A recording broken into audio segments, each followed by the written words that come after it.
Belgique pas encore. licencié Pape da nga koy fay kii ba contrat bi nu kii yëpp rupture de contrat bi yëpp da nga ko koy fay. loolu gis nañ ko ba tey. non dama lay laaj dama ndax da nga koy fay wala da nga koy. bien sûr bien sûr. négocier comment. fay ma li nga ma amel. loolu bu ñu demee ba foofu noonu ala kulli xaal dañ koy fay. kii yoro soxlaatuma yaa ngi may libéré xanaa li nga ma. waaw moo tax ma ne loolu dañ koy négocier. maintenant c'est là le problème aussi parce que foofu ba tey leerul. négocier. Selon Sport News Africa il y a eu un nouveau contrat. mais presse sénégalaise amul kenn ku la mën a confirmer comme quoi qu'il y a eu un nouveau contrat. c'est là aussi le problème. est-ce que Pape am na contrat mais peu importe buñ ko licencier dañ koy fay. dañ koy indemniser ça c'est sûr. loolu il n'est pas le seul sélectionneur à avoir cette situation-là. mais dans un pays normal Pape warul woon sax xaar ñu licencier ko Pape moo waroon jëlay de bësam dem. très sérieusement man loolu mooy sama gis-gis waxuma nag na bàyyi. je l'ai pas dit situation bi c'est tendu quoi. mais exactement c'est tellement tendu que climat bi. dafa waroon a démissionner. non non dama ne Pape Thiaw. waaw normalement la wax normalement ci xalaatam moom. waaw ci culture sport ci culture football. waaw am na résultats yoo xamante ne bu amee. waaw tu sais que tu as échoué. waaw lamentablement même. tu dois démissionner da nga war a démissionner. maintenant moom defu ko. moom defu ko. fédération même su fekkente ne am na un nouveau contrat c'est des fédération aussi mën na ko dàq. indemniser ko mu jeex. yow en tant que personne très passionnée par le foot, quel sélectionneur tu as en tête qui pourrait enfin yóbbu Sénégal fi mu war a egg yow si sa xalaatu bopp quoi. da ngay sànni rek non mais da ngay jox ay suggestions rek parce que pas du tout pas du tout. un sélectionneur africain ou européen. nu mu mën ci doon nga nekk sa d'accord waaw dafa en tout cas nañ fi teg un très bon. ku am expérience. loolu rek moo fi am man je vais pas citer de nom. mais nag franchement peu importe ak choix bi ñuy am. le sélectionneur doit avoir vraiment la tête sur les épaules. D'accord. il faut ce sélectionneur là. il faut un sélectionneur boo xamante ne amul man xaritu père ma xaw ma. voilà wala xaritu doomam la xaritu Safia la. il faut vraiment prendre des décisions froides. de quelle nationalité. peu importe. peu importe de quelle nationalité. Un Africain aurait ses, faut le dire, c'est pas un problème sénégalais, c'est un problème africain parce que gis naa Ivoiriens yi di casse tamit. Ils ont des limites. Ils ont des limites. Africain en général moo am ay problèmes ay complexes de waa xarito ay kii. Donc est-ce qu'un Africain, il faut être objectif, est-ce qu'un Africain aujourd'hui, on a nos réalités africaines. On a des réalités et c'est là le problème aussi. On a des entraîneurs yoo xamante ne ils sont amis avec des joueurs wala ils sont amis avec les papas des joueurs. ba yenn décisions yi mënuñu ko jël en toute objectivité. C'est ça le plus grand problème de la sélection. Maintenant sélectionneur bu ñu mënta am mënoo am ces joueurs là cette équipe là wala cet effectif là et tu ne peux pas avoir 3 CAN déjà. C'est pas normal. En Afrique tout le monde nous envie. Au niveau mondial équipe yu bëri mais imagine par exemple quand l'Argentine demande à jouer un match amical face au Sénégal. yow nga ne damay jéem a jaay affaire d'africain affaire de coloré jël naa Gambie ba pare Gambie lu mu la apporté. Aucune information. Gambie lu mu la apporté. dafa bëri maslaa. au fait dafa bëri maslaa dafa bëri maslaa ci équipe bi. c'est ça le problème. ba pare bu ñuy dem ci mondial bi même ci par rapport ak sélection bi. en fait il y avait beaucoup de sentiments. il y avait liste émotion la di ko njool mi di waxee beaucoup de sentiments ci choix yi. dëgg la ba pare. je crois que defuñu bilan wu CAN bi biñ ci jógee dañu topp euphorie bi ak victoire ak ñu nandu suñu victoire beeg yooyu yëpp da cee joué. defuñu bilan bi tiré wuñu côté négatif yi jéem a balaa ñuy dem mondial bi ñu demee ci même conditions yi looloo tax li ñu dal ñu après bi ñuy dal fekk boobu bi c'est trop tard quoi. c'est ça voilà quoi. c'est-à-dire que le football. Bakary Cissé. ouais. en tant que journaliste sportif. xam naa ko nii rek mais. waaw xam nga ko. waaw. xam nga ban loolu moom lay occupé ci fédération bi. tout à fait. Ouais. Tout ce qui est communication moom moo koy. effectivement. ñu ne nag dem na par ses propres moyens. dem na par ses propres moyens. tout à fait. billets. tout à fait. hôtel. tout à fait. lépp. moom moo kii noo gisee loolu. ci koo xam ne membre la ci COMEX bi. nekk président ligue régionale de Ziguinchor. nekk chargé de communication de la fédération. loolu je suis d'accord avec ça maintenant. Sur la forme, je suis d'accord. Sur la forme. parce que ñoom fédération dañ ils ont un budget déficitaire loolu avant sax kii Augustin Senghor. ndax am na ñu lay déglu des passionnés. man nag pël laa en fait man sama olof leerul pël laa. mais dinaa jéem.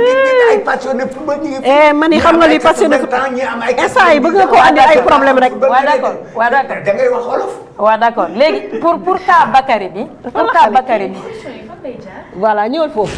parce que man c'est récemment que j'ai appris qu'un pays à chaque fois quand un pays a été comment on appelle ça qualifié. FIFA dafay verser dëkk bi ay milliards c'est-à-dire chaque stade booy jàll dañ lay verser xaalis et on parle de milliards donc en français de millions en euros donc de milliards en francs CFA kon ñoom problème budget boobu ñuy wax fan la exactement parce que xaalis baa ngi fi non su ma nee xam nga maanaam yow lan moo si sa xalaat yow est-ce que réellement c'est quelque chose qui justifie les catastrophes qui se sont passées c'est-à-dire qu'il n'y a pas de transparence c'est ça le problème. Il n'y a pas de transparence. te loolu buñ ko doon waxtaanee fii ba suba. doon ci am solution. exactement il n'y a pas de transparence c'est-à-dire que tu es en face des dirigeants yoo xamante ne qui se barricadent toujours genre ils sont toujours sur la défensive en fait. mënoo jëlee ci moom benn information bu leer côté finance. mënul nekk maintenant le constat il est là Sénégalais yi aussi dofuñu. équipe bi mi ngi def ay performance boo def am nga xaalis am nga des milliards mais avant même coupe du monde coupe d'Afrique rek parce que bu ñu nee sur les 4 participations wala sur les 4 dernières CAN du Sénégal c'est 3 finales mais c'est beaucoup d'argent. quelque chose waaw. déjà c'est beaucoup d'argent en ligne nañ ko jël comme ça après ñu continuer li ñu dese ci waxtu nag bëriwul 76 736 66 66 c'est le numéro de téléphone salaamaaleykum. maaleykum salaam. sëñ bi noo def mbaa am nga jàmm. sant yàlla bu baax. merci beaucoup ñu ngi lay déglu. bon moi c'est vraiment aussi je pense qu'il a un problème de réseau doo mënee déplacé wu tuuti rek dégg-dégg bi neexul. dégg-dégg bi néew. déedéet dafay dagg xam naa problème mu réseau nga am fan nga ñuy woowee. yaa ngi ñuy woowee France d'accord ñu ngi lay dégg xam naa tàngaay bi la canicule bi la mooy yóbbu réseau bi. loolu. allez on vous écoute. bon man de ma xalaat am na maanaam problème boo ko bëggee régler damaa jàpp ne maanaam. te ñoom mbaxtal yi ngay dem di saafara. te footballu Sénégal problème principal bi du leen lu fédération. dëgg la. on a des fédéraux yi nga xamante ni les sont des responsables. te au-delà défaite bi nga xamante ne am ñoom dañoo salir image du Sénégal ci àdduna bi yëpp. maanaam amul lenn lu nga xamante ne mën na justifier ak fédération bu sérieux. war a préparer coupe du monde defu ko mais di préparer nu muy buloo wu jéem a demee États-Unis. xam nga je suis désolé mais contexte boobu tey boo jëlee ko ci li nga xamante ni moo gën a xarañ ci àdduna mënu ci réussir quoi. c'est vrai. Pape Thiaw certes montré na ay limites ci compétition bi coach bi nga xamante ni tactiquement il a des limites mais au-delà de ça bu doon par exemple am na benn qualité ménagère na réussir pour la mais li ëpp solo daal ñu mën ko see jàngat moom ak fédération bi ñu am nii actuellement coach boo mënti indi il faut réussir quoi. On l'a perdu, il est parti. Aïcha 76 736 66 66 moo nekkoon numéro de téléphone bi ngeen ñu mën a woowee moom xam naa dafa am problème réseau on l'entendait pas très bien mais suñu ramasser un peu li mu wax dafa ne c'est-à-dire ni Lions yi doon nekkee ak fédération bi ni mu organisé woo c'était pas favorable pour mën a jox ay résultats yu baax Pape Thiaw mais bu ñu fàttee aussi Pape Thiaw que tactiquement il est bon et que am na caractère je pense que loolu la wax à peu près par rapport ak sélectionneur au Sénégal bi. ok. Fabi, je peux passer si Père le temps que ñuy jeexal émission bi. Inch'Allah man juste me préciser pour Père sànq li nga doon wax ci Bakary. ba internaute yaa ngi lay laaj. maintenant il faut répondre aux questions de Père Bintou vas-y. waxal d'accord dama laa laaj loo xam ne soo fi jógee tamit su fekkente ne kiiwul tamit na nga xam ne. waaw d'accord léegi pour Bakary Bakary d'accord délégation officielle fédération bi 4 personnes la woon.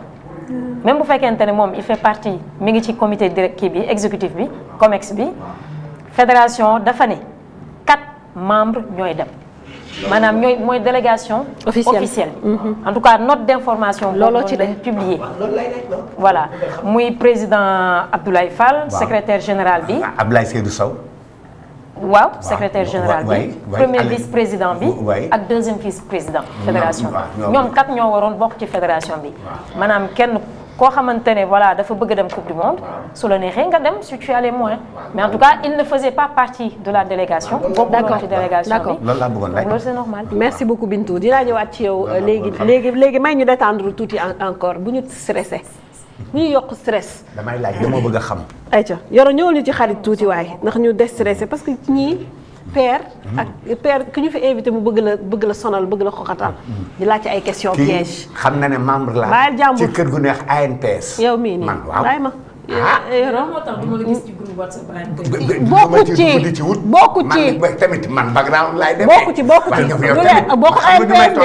ci man ay Habib Diarra laay toogal kooku sama sëriñ nañ ko tuddee sëriñ Modou Habib ay Famara Diédhiou laay toogal